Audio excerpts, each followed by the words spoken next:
On this episode of the Guy's Guide, we're going to show you how to anchor for halibut. Oh,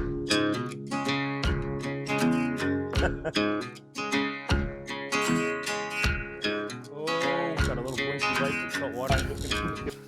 Nice. Look at baby. Oh, there he is. Oh.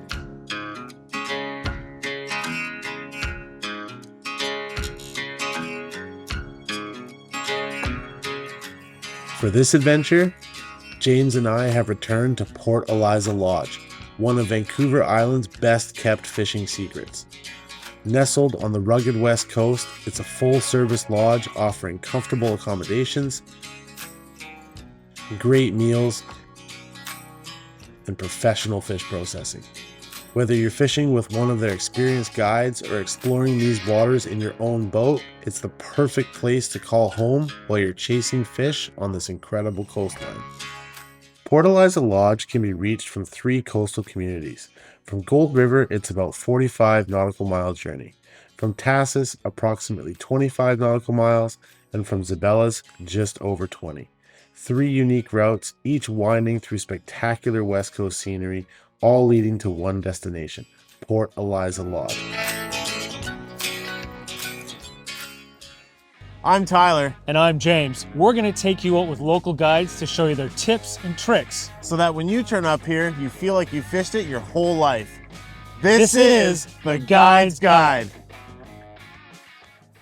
And while we're on our way out here, we're going to head out about 9 miles, try and go get us a couple halibut. We'll try to set for the low slack here, ride it up for the rising tide, see what we can get. Got a beautiful day. The sun's coming up, not a cloud in the sky, and the wind is coming down, so it should be a good one. Perfect recipe. Yeah.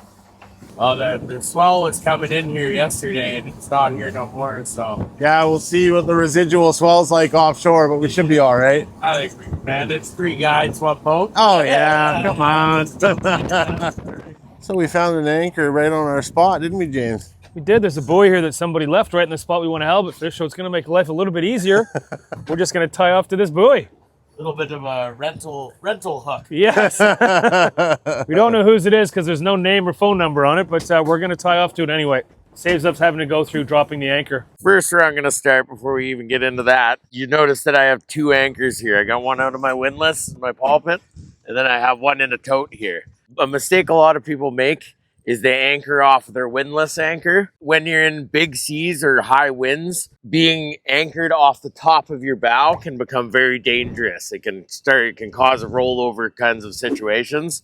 So you really want to avoid using that. So that's why we always run with a separate anchor kit for our deep water offshore anchoring. So what we have on our anchor here is we have a sand hook anchor that we attach with a shackle and tie wire here at one end. And you will always run the chain along it. And what I like to do is just run a couple of zap straps here as a breakaway. So you're going to hook and it's going to hold your boat solid like that.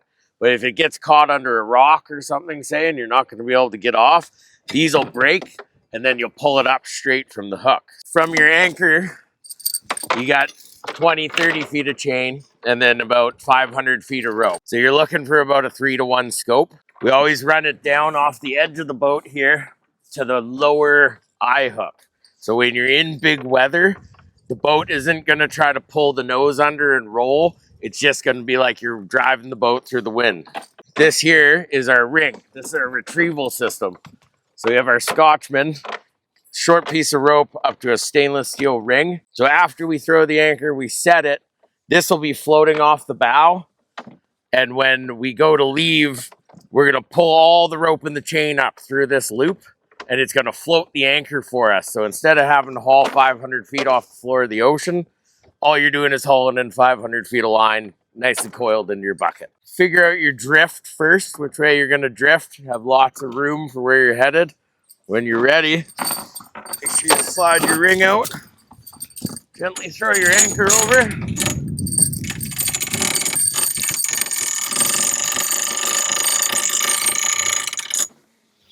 Once you got a little bit of line out, you can throw your buoy in, make sure it doesn't tangle.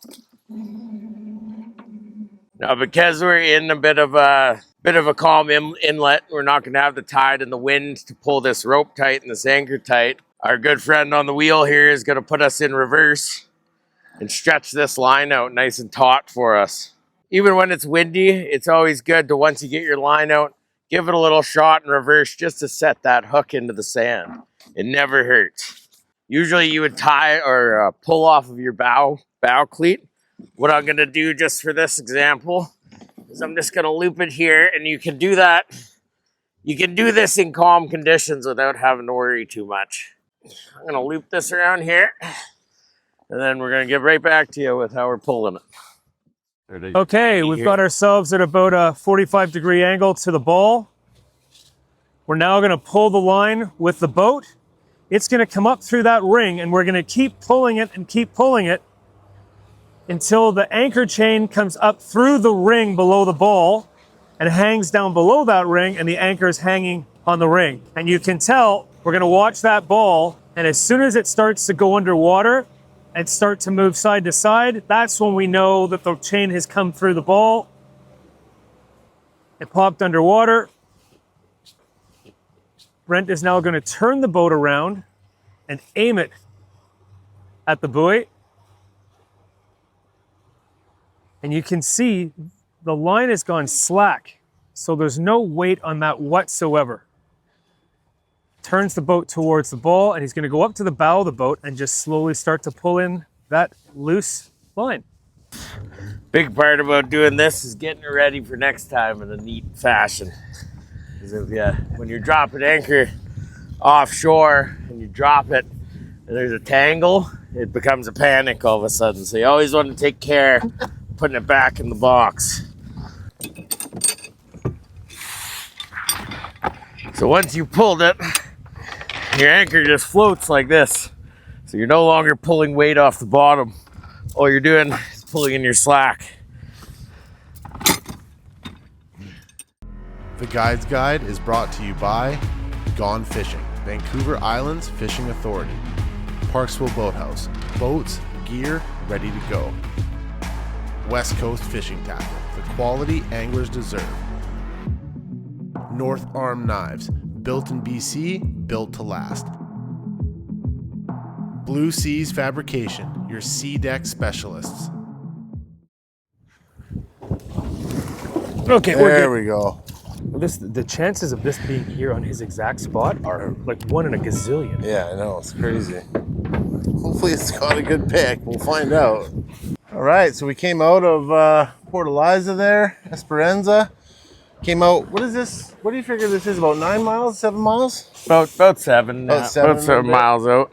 And we actually found an anchor buoy out here, and we just hooked onto it because it was right in Brent's spot that he wanted to come to. Put some herring down, and we've got 2 rods in the water. We're gonna get another 2 ready up, eh? Yeah, I'm gonna drop another 2, try to get them back in the scent trail a little ways. Good opportunity to build a nice scent trail for when the shift happens. So hopefully we'll get something on the swing there. And herring's your bait of choice, or you got a couple different variations here? Well, I find out here it's kind of spot specific and tide specific. So this spot is more of a herring spot, whereas a couple of my inshore spots, only salmon belly. Okay. Only salmon belly will work. So what I try to do is the meat chandelier. A little bit of everything. If I got some octopus, it's on there. If I got some salmon, it's on there. Right on. You know, it's Sweet. Try to give them a little bit of everything. They gotta like one of them, right? Absolutely, yeah. Variety is the way to go when you're halibut fishing for sure, because you never know what they're gonna bite on. But we'll hopefully get a bite here in a few minutes. We'll see what happens. Yep. Oh, yep. We're on. Oh, getting some action We had a here. little bite there, didn't we, James? Got a little tappy tap. They like that West Coast flashing squid. Oh, and we're on. Here we go. Hell yeah. What was that, about 10 minutes in? That's not so bad, fellas. That's not so bad. I don't know, boys. It's not feeling very much halibut-like. Got color. We got a Cabazon. cabezon hooked in the back. We're in the bottom zone anyway. Yep. Hold that for a sec. Yeah, I rarely catch those out here this deep. And he'll go straight back down. No problems. They don't have a swim bladder like other rockfish do, so that guy goes straight back down to the bottom. No need for a descender. Going back to our meat chandelier technique. I don't have any octopus or squid on us, but what I like to do is put my herring on here. And then I like to come over with my salmon belly, skin down, and pull everything tight so you get that. So if we had octopus, I'd like to hang legs off the back so you get a little bit of action to it. Let's see if they don't like this as well. I got a lighter ball on this one, so I'm gonna cast it back so it doesn't get tangled with the other ones here. So when I'm setting up my rods here, I like to set my heavier balls close to the boat on the sides, directly out the sides. And what I do is I run a lighter ball, like a 1 pound or a ½ pound, even a swim bait will do.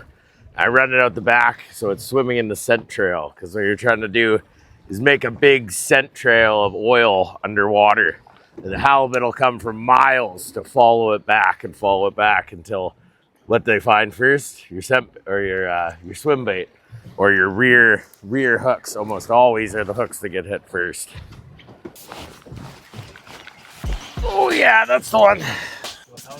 Yes, it does. It's here. Oh, You want to yeah, grab there a it gaff? It's a good one. Oh, Oh no, it's a big giant ling. Big ling. Ready? That's a nice ling, boys. Nice. Hey. Oh yeah, that's a good one. Right on, gentlemen. Oh, Brent. We got a ling on board. Hey, we got some fish. There we go. That's wicked, fellas. That's any sign that the ling fishing is good in Esperanza. We've proven it on like 5 different episodes. Many occasions. You might want to get out here and do some linging. Holy fuck, that's That's a big halibut. Yes, it is. oh, broke it off. Nice. Oh my god, He came back. That's him. that's him. Nice. Way to go, Brent. Back, baby. Oh yeah. Oh yeah. That's a good one. Oh, he's still there? losing it, yeah. Oh, nice. Yeah, he's there. It's Oh, this is gonna be a good fight. I'm gonna be light on him because those leaders aren't as strong as we once thought they were. Here he is, here he is. Good gaff, good gaff, good gaff. Oh, he's a keeper. Is he hooked good? Yeah, he's okay.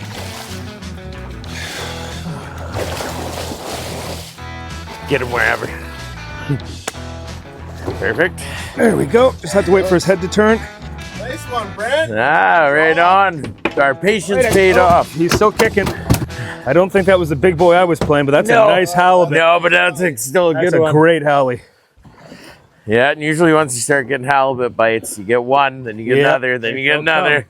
You've created your scent trail and they've followed it. Let's get a measurement on Measure this this guy. guy. We're going from the head. We'll lay this straight over top of him here.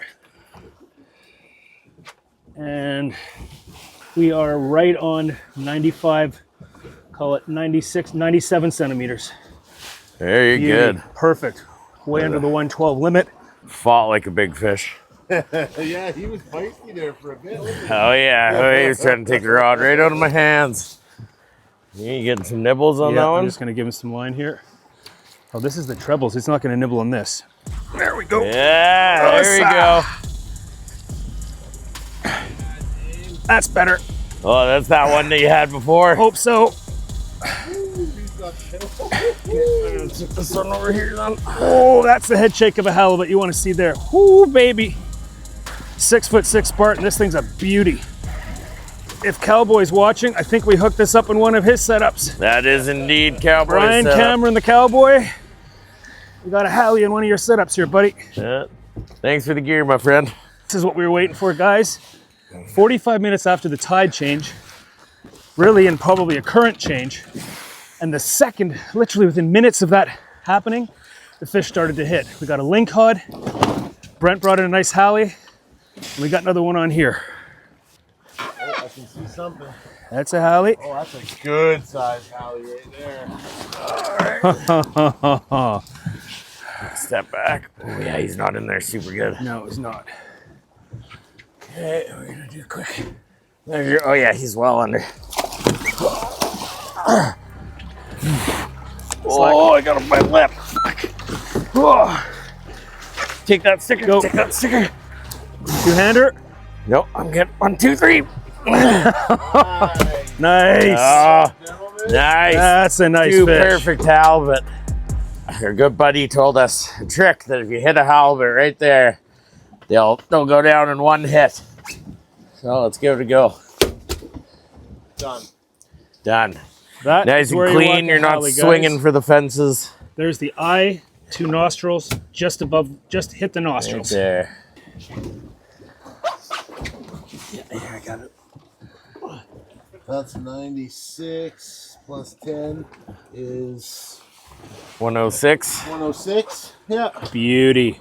What a beauty. Way to go, team. Yeah, good job, Brent. Getting us into the fish. We had to Really put get our that- time in. Yeah, with that central, but that's Hallie fishing, right? I mean, Oh, you know, it is. You can't expect to always drop in and pick them up right away. And you know, you put us on the pick and got that central out. We did a full swing. Sea lion just off the back there. He's wondering what we got on board that we. Oh feed him. yeah, he's been chasing things up. I bet Yeah. Yeah. I find with the bigger Hallie spots too, they takes a little longer to get started, but usually it's the same kind of pattern where once they start to hit, you're gonna get more and more of them.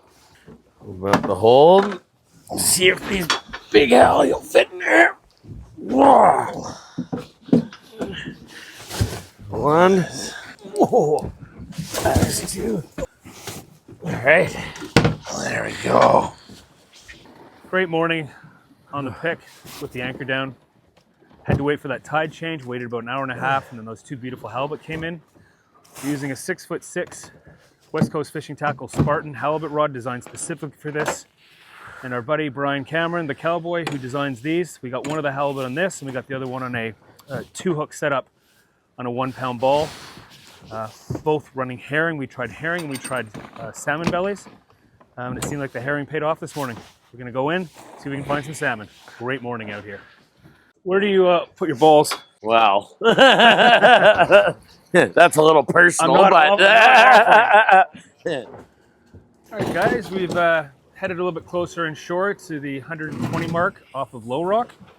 And we're gonna go in search of a couple of salmon, see what's biting in this area. Chrome herring aid and one of the new spoons from West Coast Fishing Tackle. These are the super minis. That's the Aquaman. Are you gonna fish with Brent? well, let's take a look here. I know what he's gonna I go wonder for. if green's your favorite color. I wonder, eh? These ones are just for show. But yeah, these are some of my favorites. This one right here has caught me 90% of my fish lately. I'm not sure the name of it, but this is a West Coast spoon. You know the name of that, That one right there is the Herring Aid UV and the Green Hornet Flasher. Yeah, excellent That's the combo. fatty- Excellent combo. Fatty Herring Aid UV.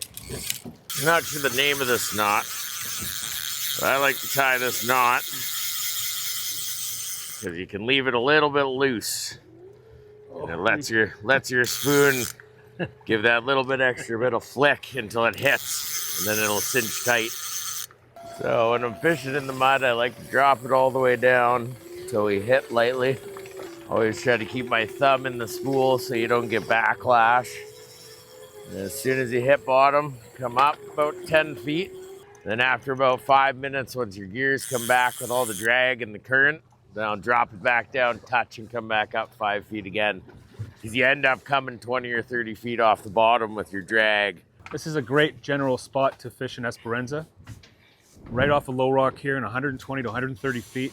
Drop your gear right down to the bottom. There is bait everywhere. The sounder is just loaded. Picking up marks right through top to bottom. If you remember from one of our previous episodes that we fished in Tassus, we got a couple nice fish right off of Low Rock there. Fishing with hoochies that time. So if you haven't checked out that episode yet, go ahead and I'll put a link up here. Go ahead and check that out. But this is a great early season spot. I mean, even into July and August, but we're here at the beginning of June. Such a privilege to be out here on such a beautiful day. There it is. Yep. Nice. King Candy. Wow. It's not a bad sized coho this time. Oh, there he goes. There he goes. Long line release. Live another day. We just picked up a coho there. Brent suggested we switch over to something. It's called King Candy, and it's a great imitation for real bait. These things twist in the water. It's got a nice little red bit on the front there. Great alternative if you don't have bait. Oh, nice one, Tyler. That's your favorite taco fish. Yeah. Yes, he's got him. Oh, yeah. Nice, Brent. Oh yeah, it was a solid hit off that one. We got a really good inside fishery in early June up here at Port Eliza. Okay, come on. Not ready yet, Brent. You got fish on the other side. Fish on the other side. Get it. Get it. No. One-handed. Oh, frig. No. There it goes again. Oh, he's jumping. Well, we lost one on that side. Dang, that was a good fish on that side too. That was like 16, We left one to get 14. another. I just couldn't. He wasn't close enough, partner. No, it's all good. That was a fun fight anyway. That was a. I think we found him, boys. They say sometimes the fish wins. How is he? A little guy. Small. We'll let this one get bigger. Okay. Aquaman and the Super Mini and the Herring Aid Chrome Flasher. Nice release there, there Brent. it goes. Well done. Well, we picked up those two nice salmon. One of them we lost at the boat, and another one we released. Because we're staying at Port Eliza Lodge, which is like 5 minutes away from where we are right now, we're actually gonna pack up, go process some of our bottom fish. Yep. Then we're gonna come back out for a little sunset evening bite. What do you think? I think that's a great idea. Yeah.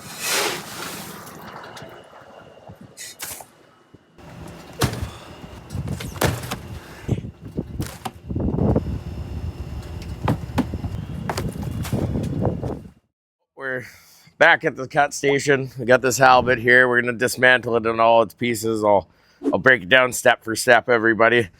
These guys are kind enough to give me a brand new set of North Arm knives, so we're gonna try them out here, see how good I am with a brand new sharp knife. What I like to do with these halibut is, you see how they have this center line coming right up the middle?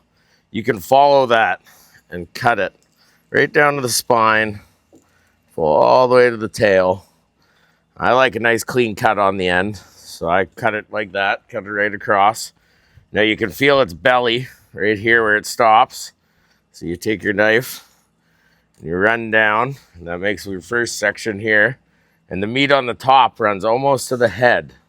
So you can actually come right up to here. You don't want to miss out on all this nice meat up top. So once I get all the cuts made, you come in and you put your knife on about a 45 and just gently run it down. Just want to take your time. Don't waste any meat. There's a nice set of rib cage right under that you just kind of run your knife along. Just keep going. Get a nice cut on the skin. And there you have a beautiful fillet of halibut. Same thing on the other side. 1, 2,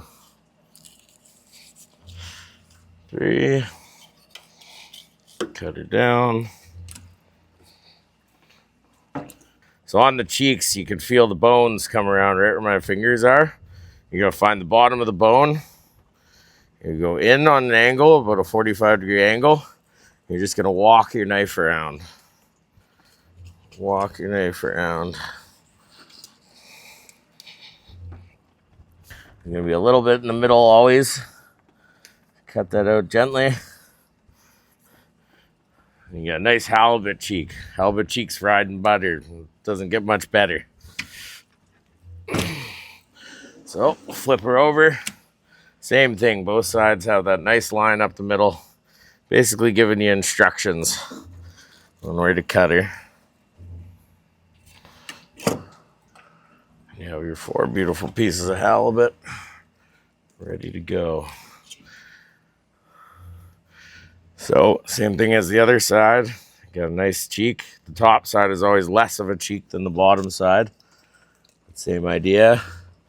In, follow that bone. In, follow that bone. And just come up right behind the eyeball. Slice her through. There you have it. That's a fully cleaned halibut for you. All right, moving on to the Lingcod. I prefer the electric knives way more for these. It makes a cleaner cut. It doesn't dull your nice knives.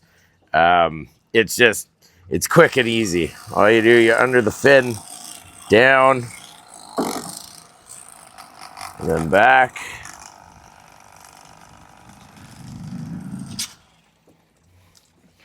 Perfect fillet without dulling your knife.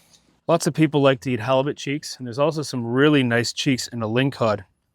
A couple years ago, I was taught that, if you just cut this little bit out here, you get a piece that's about that size. And I was taught if you can get your knife under here and cut that way.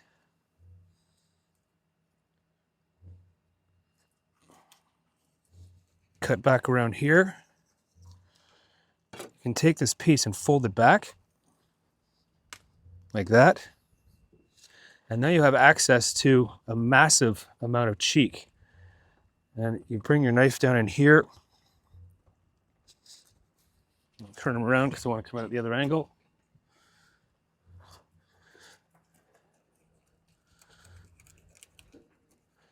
That's just a bit of skin on top of that. I can slice that off. Man, these North Arm knives are sharp. Holy mackerel. Or should I say holy lingcod. Holy Lingcod. And you can see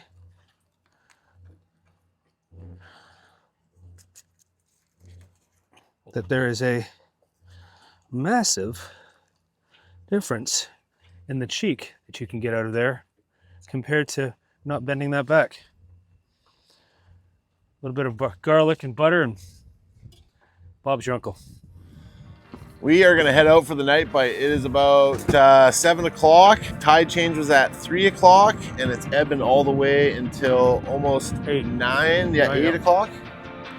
And we're going to head back out to that Pin Rock, Low Rock area, check out the water, see if we can find a little bit more of that brown water where there's not such an algae bloom. But this is pretty exciting. We haven't been out for a night bite in a while. So. One of the things I love about this place is we're only 10 minutes from the fishing grounds in the evening. We're gonna head out and see what we can find. Absolutely, it's gonna be great. There we go, right into them. That's on that gold nugget. That gold nugget. Yeah, little coho.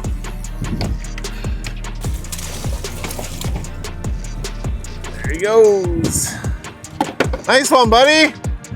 Awesome. There you go.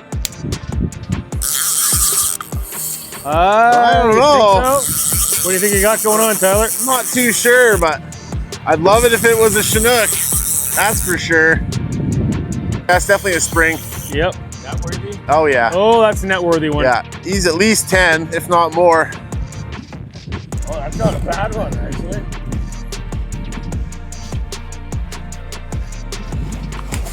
Yes, sir. There we go. Nice job, boys. Now he's excited. Hey yo.